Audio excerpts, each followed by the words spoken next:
Hi guys, welcome back to my channel. In today's video I'm going to be giving you a little tutorial on how I draw pink hair with coloured pencil and with markers.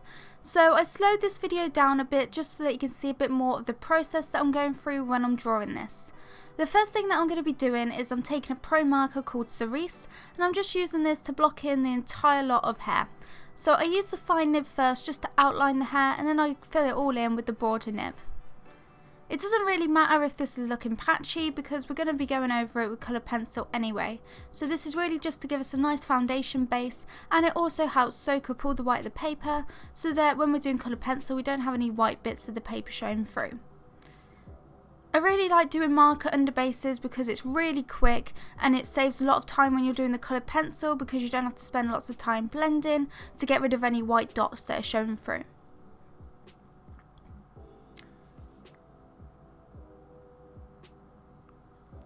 So once I've done that, I go in with a darker pro marker called Magenta, and I'm just going to use this to block in all the shadows. So it's really important you look at your reference photo, and wherever there is shadows, either the darkest parts where it's really dark or shadows on each of the curls, just mark it in with this magenta colour.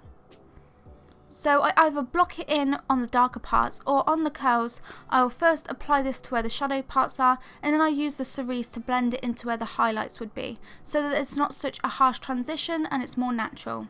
But it doesn't really matter because we're going to be covering all of this up with the colour pencil anyway later on.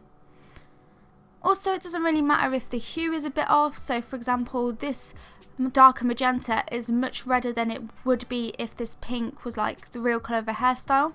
So it doesn't really matter, I'm just using this to block in where the shadows are so that when I go in with the coloured pencil I know where the shadows parts are and where the highlights are.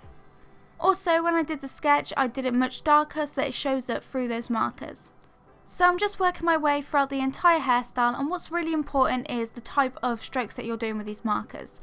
So when you're using these markers, and especially when you're doing hair, make sure that you're doing the strokes with the direction that the hair is flowing because this will add more motion and make it look more dynamic. So what I mean is for each of the curls, do your marker strokes in the direction that the curl will be flowing. So don't always just go in one direction, go with the movement that the curl is going in. So this will help it look like it's got more life to it and just make it look a lot more natural. And it will also help when you go over with coloured pencils to know which direction each of the curls is moving in.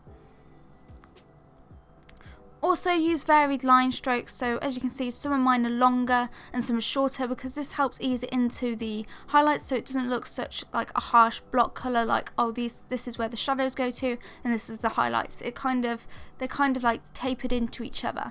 I also add a few flyaway hairs with those markers just to make it look a bit more natural and not so structured. And I add this to the sides and also to the bottom of the hairstyle. Okay, so once I've done that, I've finished with the markers, so I just let it dry for a bit before I go over with coloured pencils.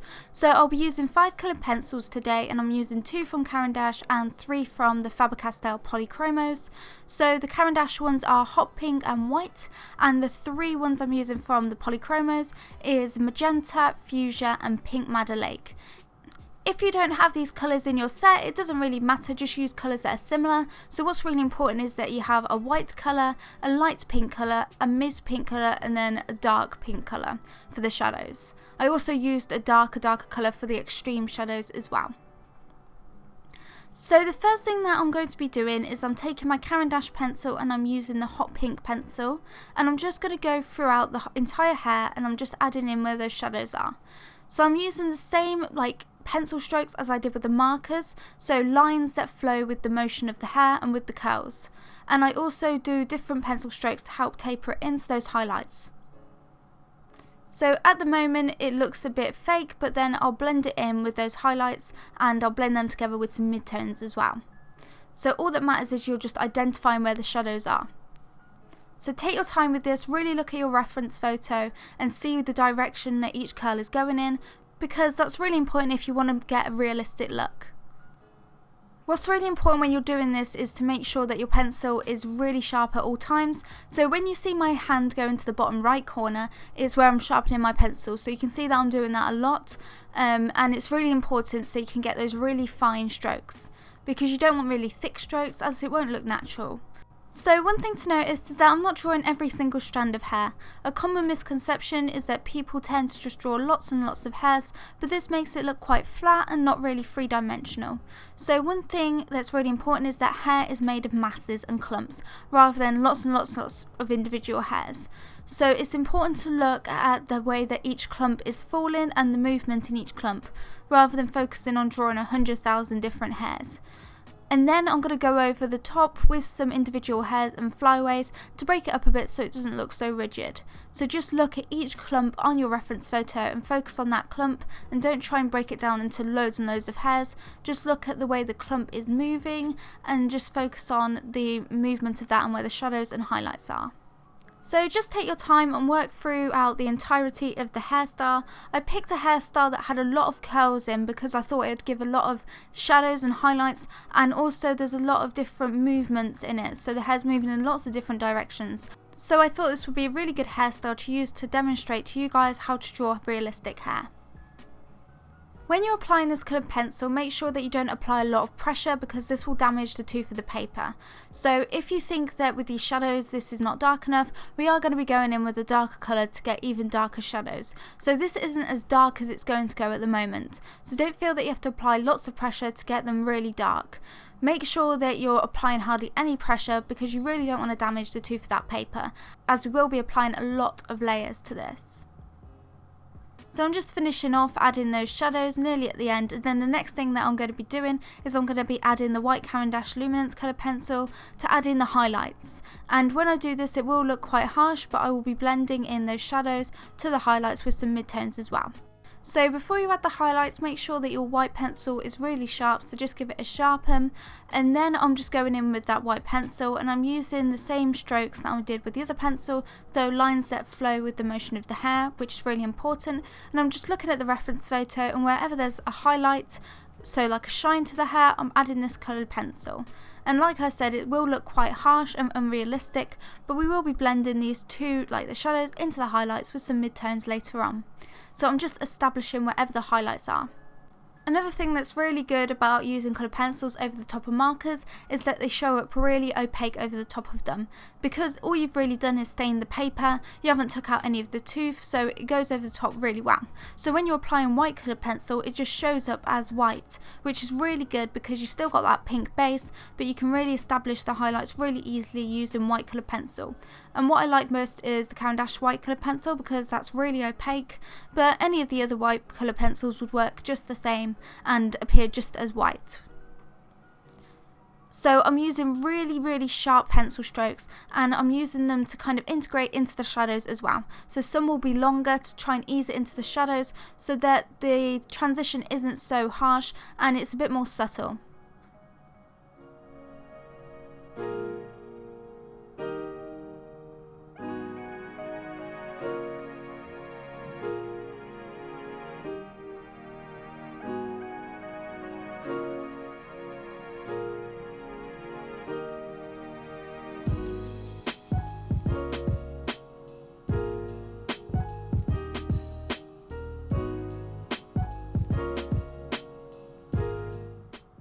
So the next thing that I'm going to be doing is just going in with the pink Faber Castell Polychromos, and I'm just adding a few flyaway hairs. But the main thing that I'll be doing next is I'll be going in with that lighter colour, so the pink Madder Lake, the lightest pink colour, and I'll be easing those highlights into those shadows to make it a really subtle transition, so you won't really notice where the highlights leads into the shadows.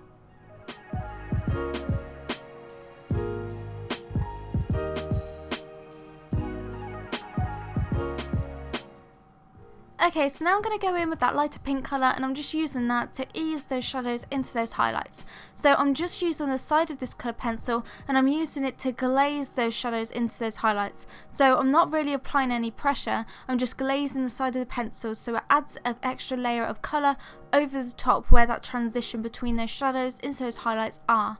So it really helps ease them into each other, and you can still see the pencil strokes that I made with the shadows and with the highlights. It just adds this layer of light pink over the top of it just to add a bit more of a transitional layer between them. So I'm just working this colour throughout the entire hairstyle.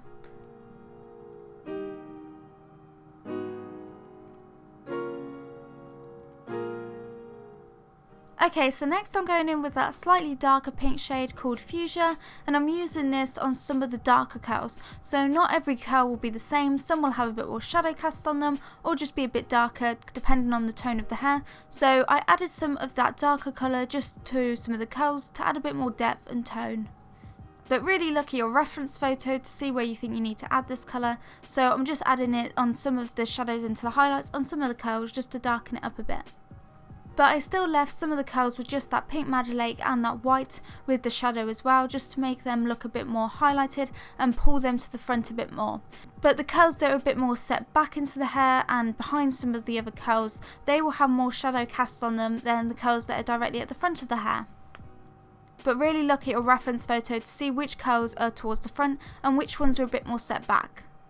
Okay, so next thing I'm doing is I'm using the Caran D'ache blender, which came with a set of 76 coloured pencils that I got, and I'm using this to go over the entire lot of hair, and this just smooths it into each other a bit and just smooths out all those pencil strokes. So it just makes it look a bit more realistic by just really smoothing everything into each other.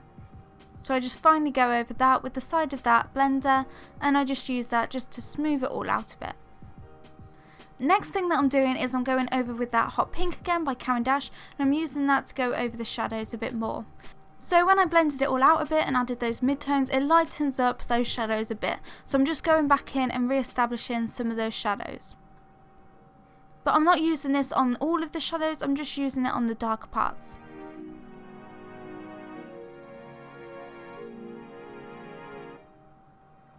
So next I'm going to be going in with the darkest colour that I'm using today, and this is Magenta, and it's a Faber Castell Polychromos, and I'm just using this on the darkest parts of the hairstyle. So make sure you look at your reference photo and just use this for the darkest portions of the hairstyle. And then I'll be using the hot pink by Caran D'ache as the transitional colour.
Okay, so quickly I'm going back in with that white Caran D'ache Luminance colour pencil, and I'm just using this to re-establish some of the highlights that got lost or dulled down a bit when you use those midtones and you blend it all in together.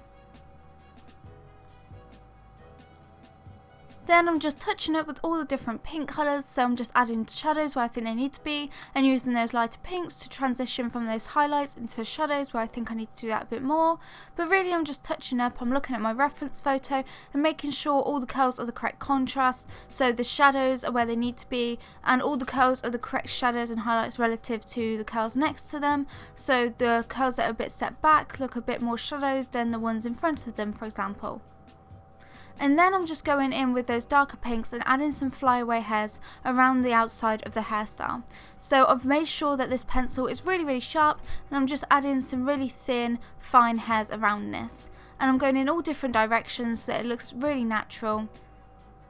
And then I'm going to be going over with the white colour pencil and adding some flyaway hairs on top of the hairstyle itself. So this makes it look a lot more natural and really makes it look a bit more free and less structured. And I think this really helps to make it look that much more realistic.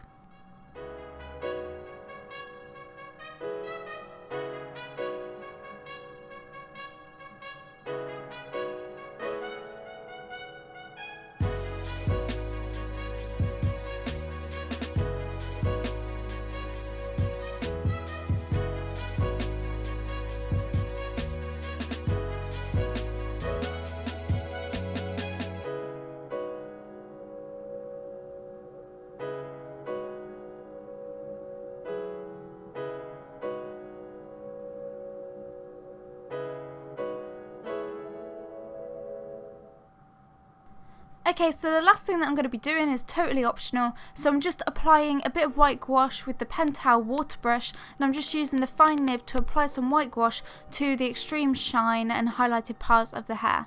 But like I said, you really don't have to do this, it's just to help the highlights pop a bit more, so some of those really extreme highlights, just to set them out from just the normal highlights.